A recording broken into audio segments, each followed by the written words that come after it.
जय माऊली. पुस्तके पायावरी वारकरी संतांची. तहान लागली का आपल्याला काय वाटतं माऊली?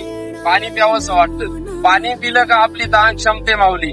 आणि या पाण्याच्या तहान भागवण्याचे जे वैशिष्ट्य आहे याला आम्ही ज्ञानोबाराय म्हणतो. गुरु ज्ञानोबाराय.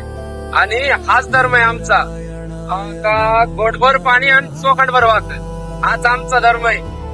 आज मधमेश्वर येथे दुर्गेश्वर नावाचं एक महादेवाचं मंदिर आहे माऊली. म्हणजे या हरणाच्या रूपात म्हणजे भगवान शंकराने सुद्धा हा अवतार घेतलेला आहे आपल्या नांदूर मधमेश्वर अभयारण्यामध्ये. आणि एक आहे माऊली, या हरिण आहे ना खूप भित्रा प्राणी हा. सहसा हा मानवी वस्तीमध्ये कुठं राहत नाही. परंतु आज इथं खूप लँड डेव्हलपमेंट चालल्यामुळं आपल्याकडे थोड्या आता हरणाची खूपच संख्या कमी झाली. परंतु इथे आजही हरण पाणी पिण्यासाठी येतात ते माऊली.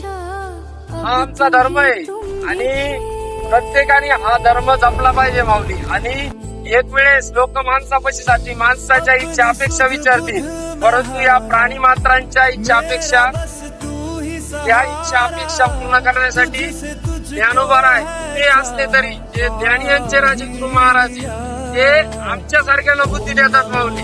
धर्म विजय हो, धर्म कल्याण हो, धर्म विजय हो.